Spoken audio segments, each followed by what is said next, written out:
Celine Voss had never expected anything from the Blood Moon gathering. She had attended every year since she was 16, standing at the back of the Great Hall with the other Omegas, watching the Alphas greet each other like old kings reuniting after long wars. She had learned to make herself small in rooms like that, small and quiet and easy to overlook. This year was no different. She wore the same gray dress she wore every year. Her dark hair was pulled back without decoration. She stood near the left wall, close to the stone pillar, and she watched the crowd the way she always did, carefully, without expression, the way you watch a fire that has burned you before. And then the doors opened at the far end of the hall, and Calum Drath walked in. She had seen the Alpha King before. Everyone had. He was tall in the way that mountains are tall, not a thing you measure, but a thing you feel. His shoulders were broad, his jaw set hard, his eyes the color of winter water.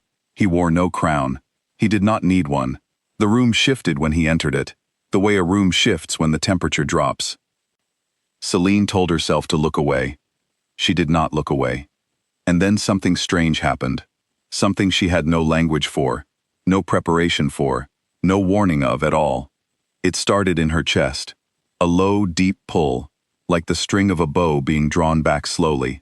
It traveled up through her throat and behind her eyes, and settled somewhere at the base of her skull, and her wolf, the quiet, patient creature she had carried inside her for 22 years, sat up straight for the first time in her life. Celine pressed her back against the cold stone pillar. Across the hall, through 40 feet of crowd and candlelight and noise, Calum Drath's eyes found hers. He went very still. She watched his jaw tighten, watched something move behind his expression, something that looked, for just a moment, like recognition. Then his face closed. A door shutting. A lock turning. He looked away first. The announcement came an hour later. Celine was still near her pillar when the Alpha King's advisor called the hall to attention and spoke of an alliance between the Northern Territories and the Silver Veil Pack. A political marriage, carefully arranged. The Silver Veil Alpha's daughter stood at the front of the room in a white dress and received the polite applause of 100 wolves who understood what alliances were worth. Then Calum stepped forward. He looked once at Celine, just once, directly, without apology, and he spoke in a voice that carried to every corner of the hall. "I reject the bond." That was all he said. 4 words. Clean, final. The kind of sentence that does not leave room for a response.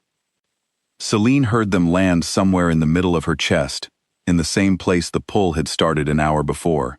She waited for the pain. There was pain. Yes, there was pain. A deep and specific ache, like a tooth being pulled from its root. But underneath the pain was something else entirely.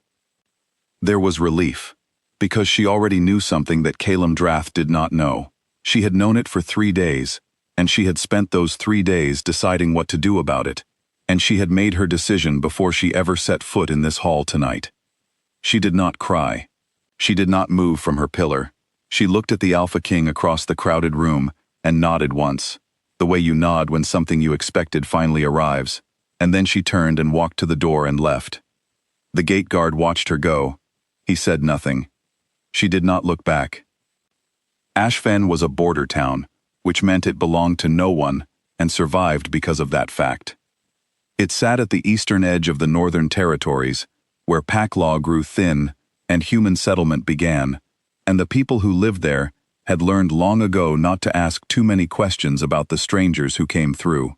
Celine had arrived in early winter, with 1 bag and the name of a midwife who needed an assistant, and within 3 months, she was doing most of the work herself.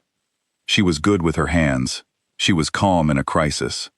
She did not panic, which was the most important quality a midwife could have, because panic was the one thing a woman in labor did not need to see on the face of the person helping her.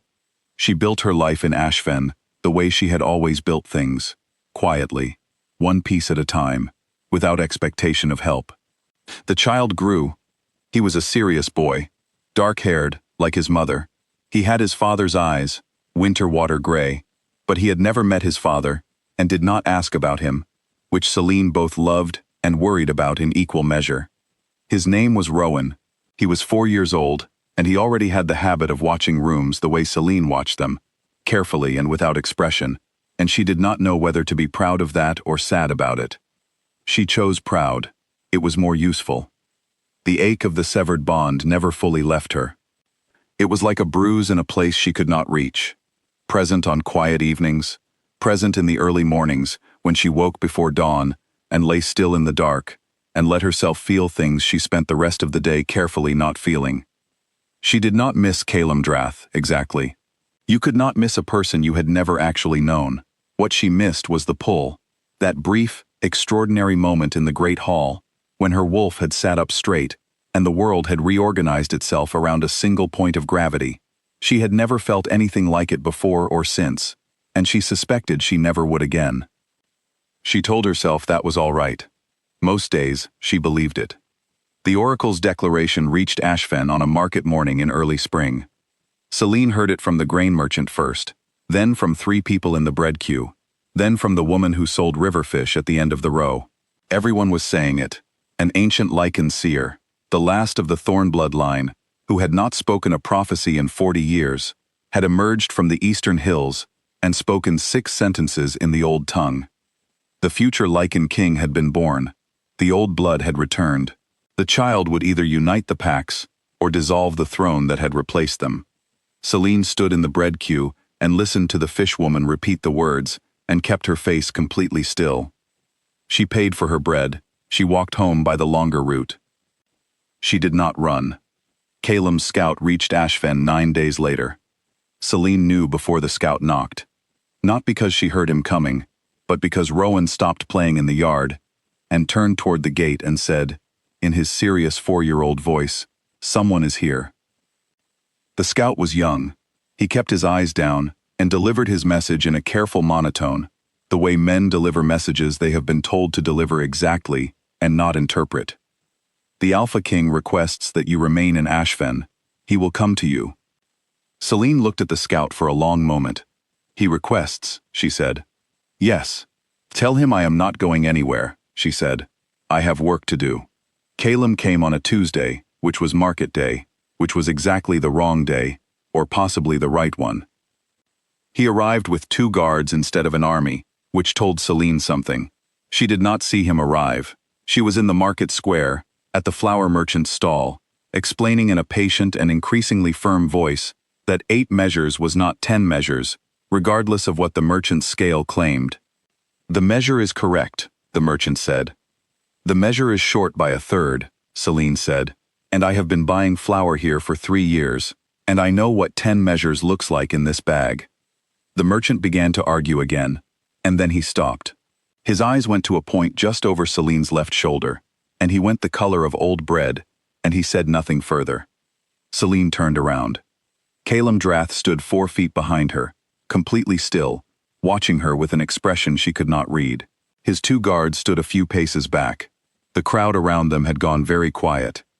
He looked the same, broad shoulders, winter water eyes, the weight of him filling whatever space he occupied. The bond ache hit her like a wave, sudden and physical. She breathed through it.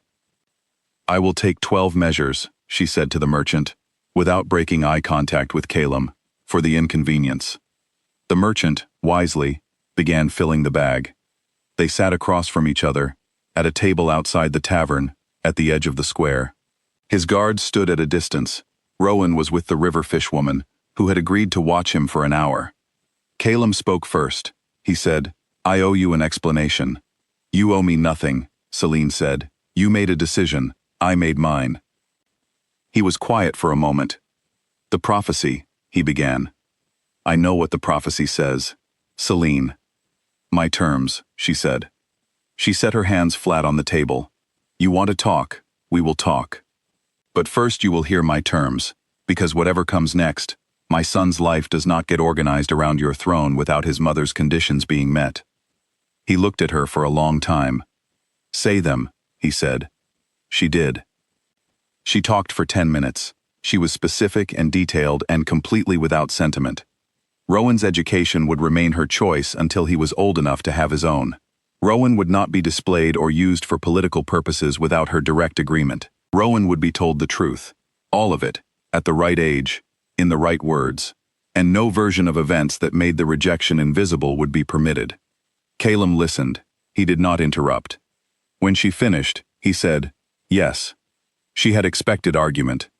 The yes threw her, not visibly, but something shifted behind her eyes, and he saw it. "That surprises you," he said. "Yes," she admitted.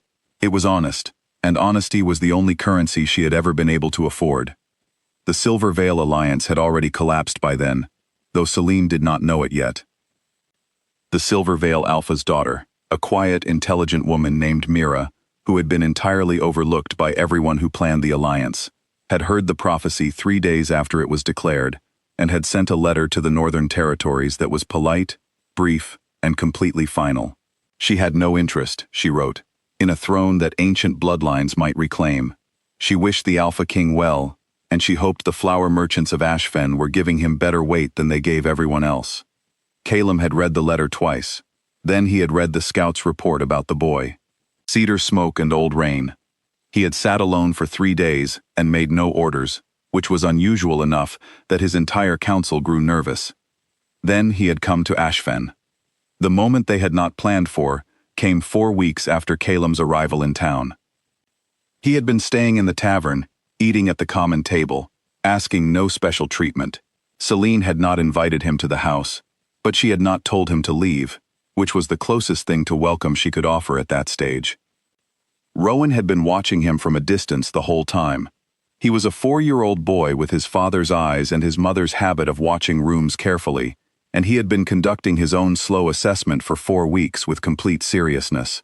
Celine had answered his questions honestly when he asked them, which he did, one at a time, over several evenings, with the methodical patience of a child who understood that information was worth taking time over. The morning of the 4th week, Rowan walked into the tavern during breakfast. He crossed the room to where Calum was sitting, and stood across the table from him, and looked at him, with gray eyes that were ancient, in a way that had nothing to do with 4 years of living. And then, in front of the tavern's breakfast crowd, a 4-year-old boy shifted. It happened in under 3 seconds. Clean, controlled, precise in a way that grown wolves practiced for years to achieve. The wolf that stood where the child had been was small, but perfectly formed, gray as river stone, with eyes that held the same calm assessment as the boy's. Every wolf in the tavern felt it. It was not the shift itself, it was what the shift carried, an old frequency, a deep and ancient vibration that traveled through the floor and the walls and found every wolf in the building and said, simply, "Here." The wolf looked at Calum for a long moment. Then Rowan shifted back. The boy stood there again, straightening his shirt with small, careful hands. "I know who you are," he said. His voice was 4 years old. His certainty was not. Calum sat very still. Something had moved behind his expression. The same thing Celine had seen in the Great Hall 2 years ago. The door-shutting thing, the lock-turning thing. But this time, the door did not close all the way. "I know who you are," Rowan said again. And Calum looked at the boy, his son, carrying the old blood, carrying a prophecy, and a future, and the consequence of a decision made in a crowded hall, and the honest answer came up through him before he could stop it. "I am still deciding," he said. Rowan considered this with the patience of a child who was used to taking information seriously. Then he nodded once, the way his mother nodded when something she expected finally arrived, and he turned and walked back across the tavern and out the door. Celine was standing in the doorway. She had seen everything. Calum looked at her. She looked at him. The ache of the severed bond was there, in the same deep place it had always been, present and specific and real. She did not say anything. She stepped aside so Rowan could pass, and then she turned and walked back toward the market square, where there was flour to be bought and a day to be managed, and a life that had learned to hold its own weight without anyone's help. Calum watched her go. He said nothing, but he did not leave Ashfen that day, or the next.